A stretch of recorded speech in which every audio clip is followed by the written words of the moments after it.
Hello, everybody, and welcome back to another episode of Bucko Booth, the Pittsburgh Pirates podcast at the Baseball Podcast Network. No matter how you're listening, live, archived, wherever you're listening from, I truly do appreciate it and hope you enjoy our podcast today. We're going to break down the week that was Pirates baseball and have a fun time this hour talking about the Pittsburgh Pirates. So let's get into our week in review. On Saturday, the Pirates dropped the second game of their series to the Marlins by a score of 4-3. Sunday, the Pirates won the series 5-4 over the Marlins. Tuesday, off day on Monday. Tuesday, they welcome in the Tigers for a short 2-game set. They dropped the first game 5-4. Game 2, they won by a score of 8-7. And then last night, they welcome in the Padres to town for a 3-game weekend set, winning by a score of 2-1. So overall, on the week, the Pirates finished with a record of 3-2. The notable transactions from this week, going back to Saturday, June 15th, the Pirates selected the contract of right-handed pitcher Dario Agrazal from Indy. They optioned right-handed pitcher Dovidas Neverauskas, placed right-handed pitcher Keone Kela on the 60-day interlist retroactive to May 6th with right elbow inflammation, and signed free agent second baseman Darnell Sweeney to a minor league contract. On Sunday, the Pirates recalled right-handed pitcher Jeffrey Ramirez from Indy and optioned right-handed pitcher Dario Agrazal and sent right-handed pitcher Ricky Davis on a rehab assignment to Indy. On Monday, some draft pick signings. They signed outfitter Will Matheson, signed right-handed pitcher Alex Roth, catcher Dylan Shockley, and right-handed pitcher CJ Dandino. On Tuesday, the Pirates optioned right-handed pitcher Jeffrey Ramirez back to Indy and activated right-handed pitcher Chris Stratton from the 10-day interlist. And then on Wednesday, the Pirates optioned right-handed pitcher Mitch Keller to Indy and activated right-handed pitcher Trevor Williams from the 10-day interlist, signing 2 draft picks on Wednesday, outfitter Jace Bowen and right-handed pitcher Ryan Harbin. Let's head into our mailbag questions for the week. I'm going to take 3 questions today. Our first question comes from Mike. He wants to know if the Pirates should trade Corey Dickerson. Well, Mike, we know the rumors that came out maybe a week and a half ago about the Corey Dickerson trade rumors, and that the Pirates' preference is to trade Corey Dickerson, and it makes all the sense in the world. Now, granted, you don't want to go out trading 300 batting Gold Glove fielding left fielders, but the Pirates have somebody named Brian Reynolds that deserves to be starting every day, as well as Melky Cabrera in there as well. So it makes all the sense. Corey Dickerson's going to be a free agent in 2020. Get some value for him. I think he needs to go. Next question is from Mason. He wants to know, how is Taillon doing on his injury recovery, and will Lonnie Chisenhall play this year? Well, we had some tough news on Taillon that came out this week from Rob Biertempfel of The Athletic. He reported that if there's no more progress in Jameson Taillon's recovery, his rehab that he's working on in Florida, if there's no progress, surgery will become an option, and it's certainly a possibility at this point. Now, what that elbow surgery will look like would hopefully just sideline him for the rest of the 2019 season, so he's ready to go in 2020. And on the surface, this may seem bad, but if he's ready to go and completely healthy in 2020 and this doesn't become a lingering issue, I'm all in on the surgery option, because right now the Pirates' 2019 hopes don't look all too hot. Lonnie Chisenhall, really unsure what the situation is with him. He had the calf issue, the hand issue, hasn't made his Pirates debut yet. I believe he's on rehab, but I'm not 100% sure on the Chisenhall situation. Hopefully we get to see him at some point in 2019. Last question I'm taking today is from Pirates Nation. He wants to know, what does Archer need to do today to be successful and give the Bucs a chance today? He needs to limit the damage, right? Chris Archer's problems are always stem from the fact that when he has his great innings, they're fantastic. 1, 2, 3, striking out guys, right? But when he allows base runners, I don't know his exact strand percentage rate, but it has to be low. He melts down in those big innings and has trouble putting a lid on innings. He's not giving up, those single run innings. They're usually multiple run innings, and that's what dooms him, right? If he can go out there and, throw up 3 innings where he gives up 1 run apiece, goes 6, 7 innings, that's great. But we can't have those big 3-run, 4-run innings where he's giving up multiple home runs in an inning. If Archer can limit the damage and strand base runners, he's going to be successful, and the Pirates will definitely have a chance today. Now let's get into our weekly awards. Player of the week goes to Brian Reynolds, a .316 average, 6 for 19 this week with a home run and 3 RBIs. That home run and 3 RBIs came on Wednesday in the Pirates' largest comeback win in 11 years when they defeated the Tigers by a score of 8-7. Brian Reynolds just keeps making the Andrew McCutchen trade look better and better and better. And unfortunately, in terms of all-star voting, he wasn't actually put as an outfielder. You would have had to write him in. The Pirates' outfielders were Melky Cabrera, Starling Marte, and Gregory Polanco. So Reynolds wasn't actually on that list, but he's making a case for himself to be on that all-star team, as well as be Rookie of the Year. Yes, you have a guy like Pete Alonso, Chris Paddock, Mike Soroka, but what Brian Reynolds is doing in Pittsburgh this year is phenomenal, and he definitely deserves to be in the conversation for Rookie of the Year. R-O-Y, Reynolds, we'll call that Reynolds, right? Our pitch of the week goes to Richard Rodriguez. 2 innings pitched in 2 games, picked up 2 wins in his 2 outings, giving up a hit, no runs, no walks, striking out 3. That's good for a 0 ERA and a 0.50 whip. And Richard Rodriguez is quietly turning his season around. The home run ball bit him early on in the season, and he's finally starting to figure it out. His fastball is back, and it's electric from what I've seen.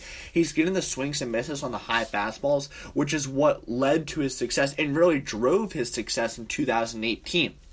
Richard Rodriguez is getting back to what he does best. Throwing that high fastball, getting swings and misses, and then it just makes his slider all the much better. He doesn't have an elite slider on its own, but when you have to worry about the high fastball with the deception that he brings to the table, makes the slider all the much better. So good stuff from Rich Rod this week. And hey, it's always nice if you pitch 2 games, 2 innings, to get 2 dubs out of it as well. Rookie of the week obviously goes to Brian Reynolds since he was our player of the week. And glove of the week goes to Kevin Newman. 16 total chances, 9 assists, 7 putouts, a double play, no errors. Earlier in the season, around that April 20th mark, and Cole Tucker was coming up, and, along with Brian Reynolds. My opinion was that Cole Tucker was going to be the shortstop of the future for the Pittsburgh Pirates. But as Kevin Newman has gone along and turned himself into a fantastic everyday shortstop, that opinion has completely changed for me. I now believe that the shortstop of the future, and a very solid shortstop, and that is Kevin Newman. He's taking the second chance and running with it, right? The Pirates gave him an opportunity in August and September to take the job from Jordy Mercer and run with it in 2019. He didn't. He was underweight, but he did not do it. So they went out, traded for Eric Gonzalez. He won the job, got injured. Cole Tucker came up. Kevin Newman kept hitting, and he has now turned himself into a very fine young shortstop. And really, if Brian Reynolds wasn't having the season that he's been having, Kevin Newman, he should be in the conversation for Rookie of the Year as well. The Pittsburgh Pirates have now won 2 games in a row. On Friday night, the Pittsburgh Pirates welcomed the San Diego Padres to town for the first of a 3-game weekend series. Entering the series, the Pirates and Padres had 2 of the hottest lineups in the National League. So, as everyone predicted, the first game of the series was a low-scoring pitching affair. Both teams pitched well on Friday, but the Pirates were just a tad bit better. This led to a 2-1 victory for the Bucs over the Friars. With the win, the Pirates are now 34-40 on the season. Joe Musgrove started for the Pirates and was looking for a bounce-back outing after allowing 6 runs in 4+ innings against the Braves in his last start.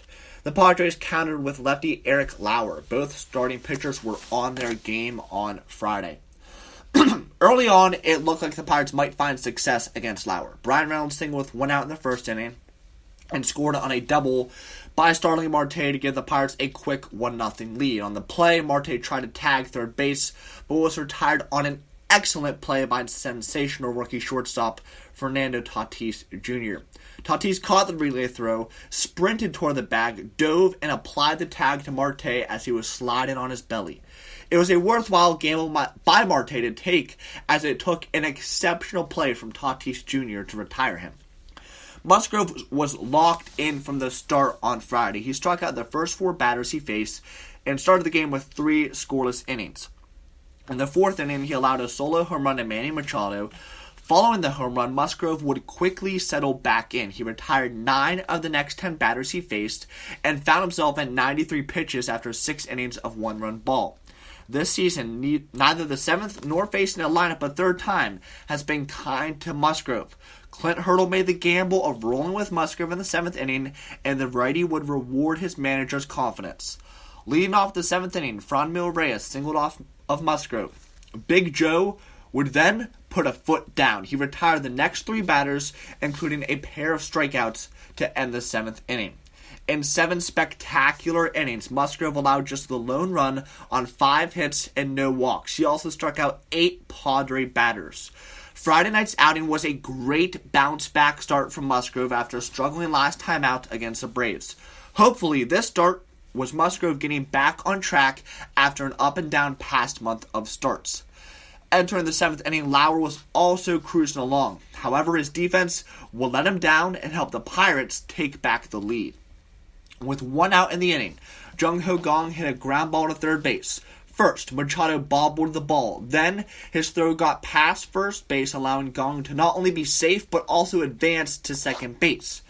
After Machado's 2 error plays, Sunday starting pitcher Steven Brault was summoned to pinch run for Gong. This move paid off as Jose Osuna rolled a base hit into center field that scored Brault and made the score 2-1 Pirates. With the Pirates now in the lead, righty Kyle Crick took over on the mound in the top of the 8th inning. While Crick has earned Hurdle's trust, he has struggled of late and has had control issues all season. With the Pirates leading by just a single run, and the top of the Padre lineup due up, going to any reliever than Felipe Vasquez was the wrong move. Crick got burnt on a perfectly placed bunt single to start the inning. After retiring the next 2 batters, he walked back-to-back hitters to load the bases with 2 outs. At this point, Crick should have been pulled for Vasquez. Hurdle would stick with Crick, and it worked out as he got Reyes to foul out to first baseman Josh Bell to end the inning. In the 9th inning, it was Felipe Vasquez time. The Nightmare did his thing, retiring 3 of the 4 Padre batters he faced on his way to slamming the door shut on a 2-1 Pirate victory. After losing 7 games in a row on their recent road trip, the Pirates have started to right their ship. They are now 4-2 in their last 6 games played. Hopefully, this is the start of the team getting back on track and working their way back toward 500. The second game of the series is scheduled for 4:05 if you're listening live this afternoon. Chris Archer has a 5.85 ERA, 6.03 FIP. We'll start with the Pirates.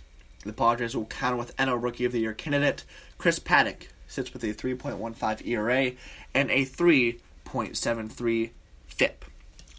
Alright, so a couple weeks ago, I had a conversation with, right after the draft, Pirates' 31st round draft pick, Josh Bissonette. He's was drafted 934th overall. He's listed as a second baseman from Baylor. And it was a pretty good conversation I had with him. I'm going to let you guys take a listen to that. So here is my conversation with Pirates' 31st round draft pick from Baylor, Josh Bissonette.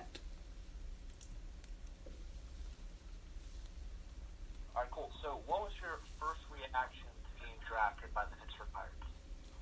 I was honestly pretty ecstatic. It was kind of a day of emotions, like a roller coaster day of emotions, and I just was hoping to get that call. And fucking up, it was from the Pirates, which is one of my favorite teams watching growing up.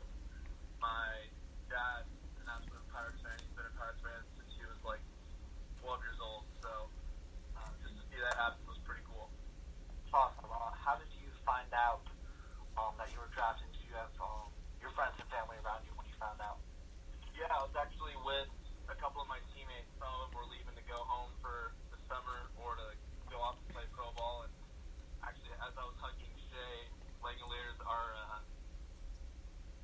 first round draft pick, our catcher, I got a buzz in my pocket, and then all of a sudden one of my teammates was like, "Hey, Finn, congrats, man!" And I was like, "What are you talking about?" And then all of a sudden I got a call from Phil Hutton, the Pirates scout, who decided to sign me, and then from there, that's when I knew that I was picked by the Pirates. I know you were just drafted, but has the signing procedure began at all? And if so, what has that been like? It's just been a lot of me getting my stuff together out here in Waco, just making sure I know I'm going to get my car out there, whether I'm